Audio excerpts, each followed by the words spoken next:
जो भगवान को अपना मान लेते हैं, भगवान को समर्पित हो जाते हैं, भगवान कितना गिरकर उसकी सहायता करते। एक दो दर्शन कर लीजिए उदाहरण का। महाभारत के युद्ध की घोषणा हो गई, समझौते की वार्ताएं समाप्त हो गई और तय हो गया कि बिना युद्ध के शांति नहीं होगी। तो भगवान श्री कृष्ण से सहायता मांगने के लिए एक दिन दुर्योधन भी गया और संयोग से उसी दिन अर्जुन भी पहुंचा। भगवान द्वारिका में अपने महल में शयन कर रहे थे या सोने का नाटक कर रहे थे, तो भगवान जाने मिलेंगे तो पूछेंगे, लेकिन पीताम्बर ओढ़कर वो सो रहे थे। तो पहले दुर्योधन पहुंच गया। अब दुर्योधन तो अहंकारी है, तो सिरहाने के ओर एक भगवान के सिर की ओर, तकिया की ओर एक सोफा पड़ा था, जाकर वो उस पर बैठ गया। थोड़ी देर बाद अर्जुन पहुंचा। अर्जुन तो भक्त है और भक्त तो हमेशा भगवान के संतों के चरणों में बैठा करता है। तो अर्जुन भगवान के चरणों में बैठ गया। शास्त्रकार कहते हैं कि युद्ध तो अर्जुन उसी दिन जीत गया था जिस दिन भगवान के चरणों में बैठ गया था।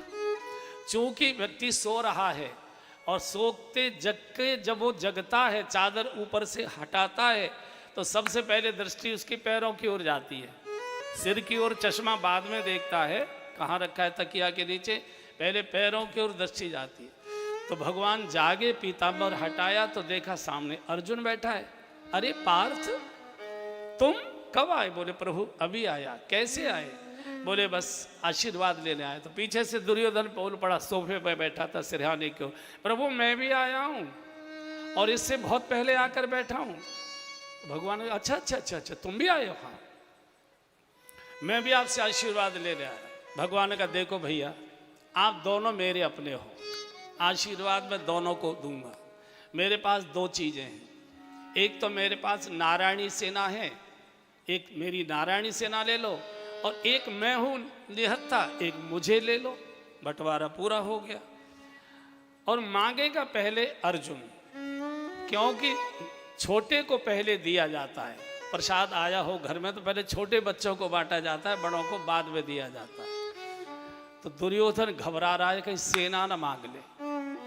अर्जुन ने कहा प्रभु मुझे आप चाहिए। भगवान ने कहा मैं युद्ध नहीं करूंगा।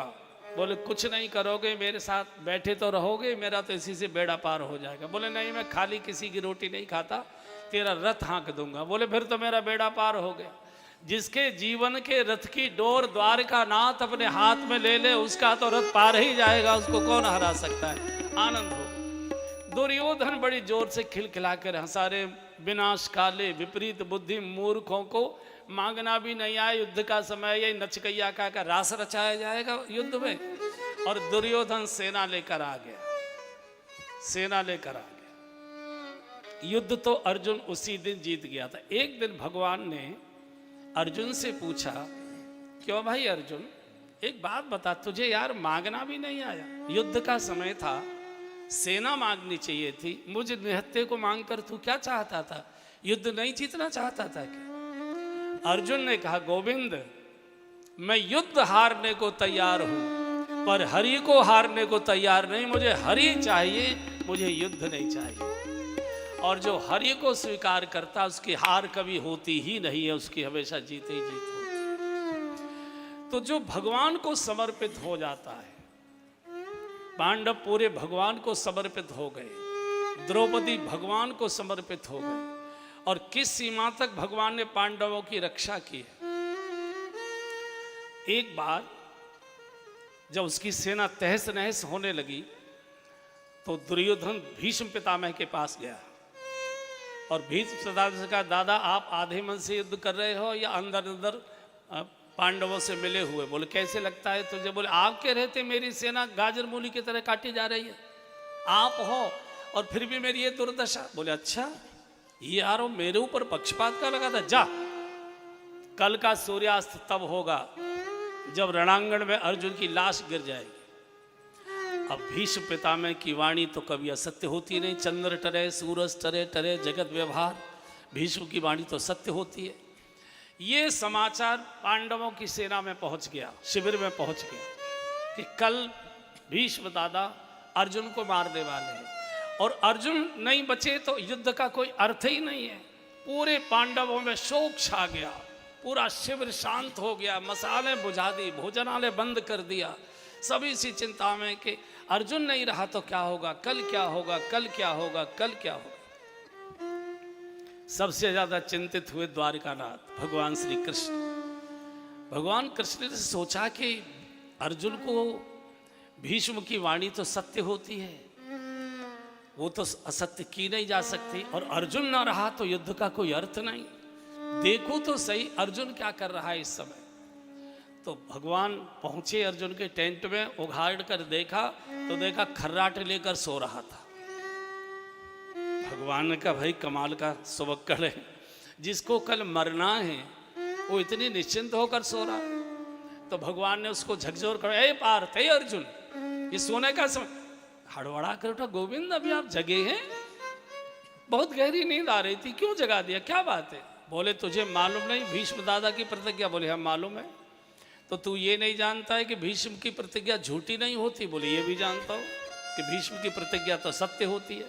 तो तुझे ये मालूम नहीं तू कल मरने वाला है? बोले ये भी मालूम है। बोले जब तुझे मालूम है कि भीष्म दादा की प्रतिज्ञा असत्य नहीं होती और कल तुझे मरना है, तो तू इतना निश्चिंत होकर सो कैसे रहा है?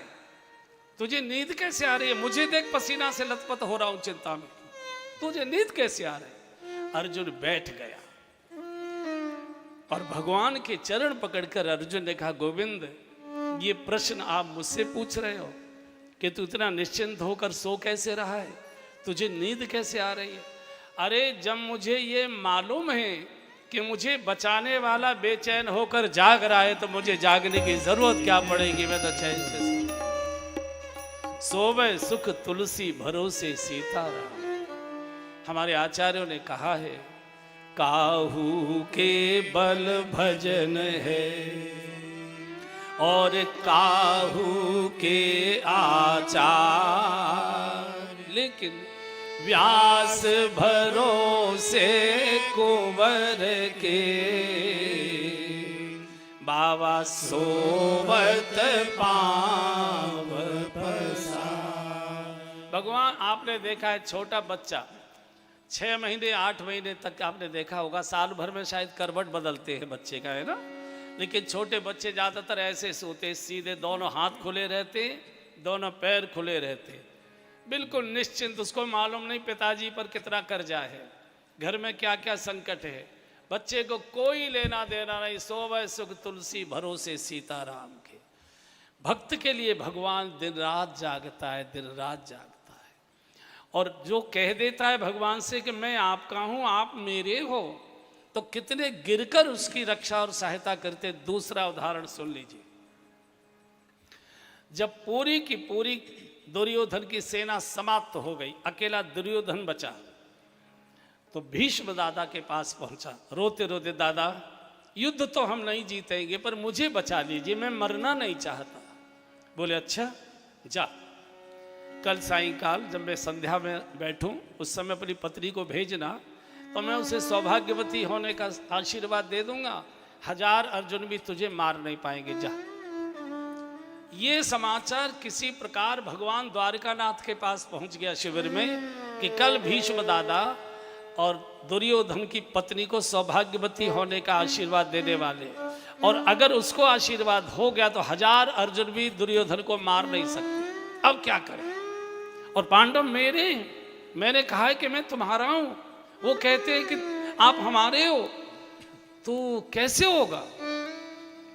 भगवान दौड़ कर गए द्रौपदी के शिविर में। द्रौपदी द्रौपदी जल्दी चलो, कहाँ चलना है?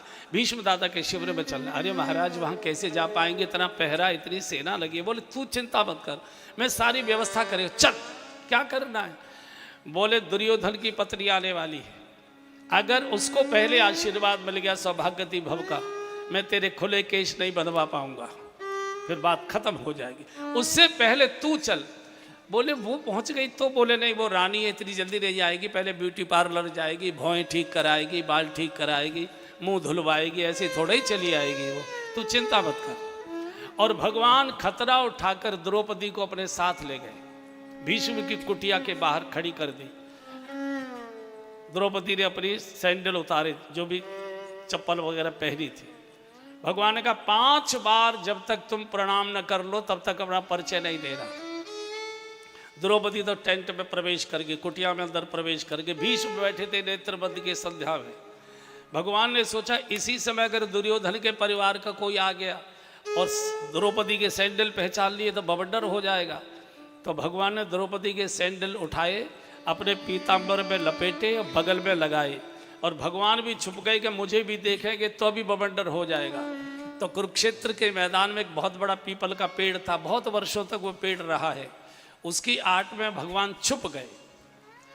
भीष्म दादा की संध्या पूर्ण हुई और जैसे ही भीष्म दादा ने कहा ओम शांति शांति, तीसरी बार साफ बोलना ही चाहते थे, द्रौपदी ने माथा टेका, दादा श्री चरणों में प्रणाम करती हूँ। दादा ने सोचा कि दुर्योधन की पत्नी आई होगी, अब आंख नहीं खुली, हाथ उठाकर आशीर्वाद दे दिया, बिटिया सौभाग्यवती भव।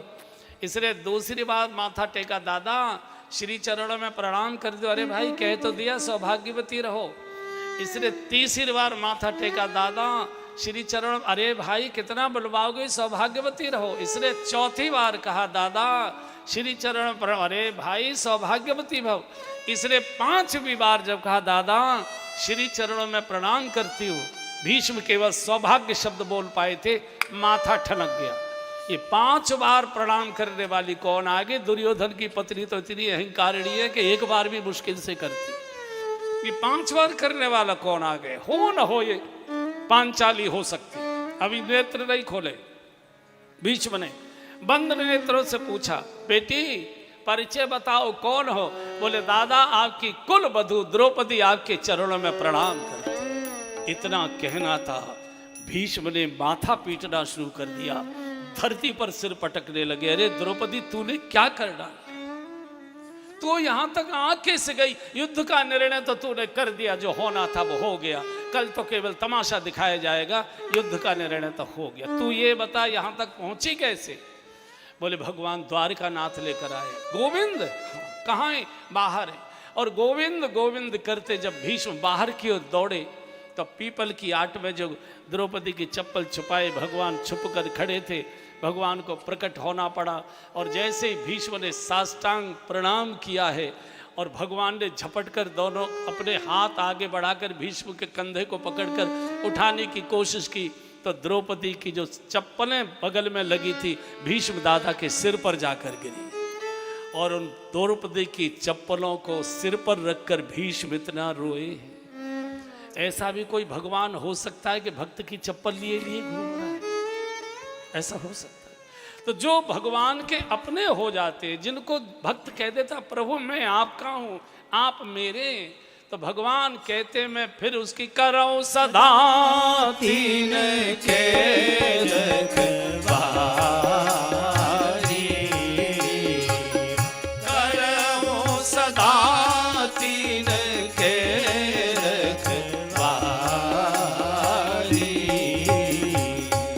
जिमी बालक राखई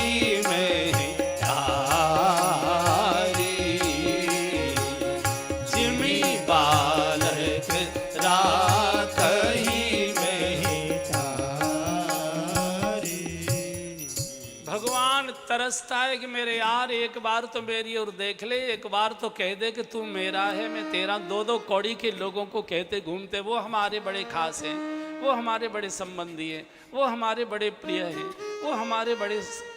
अरे कोई नहीं होता है, ये संसार सब स्वार्थ का है।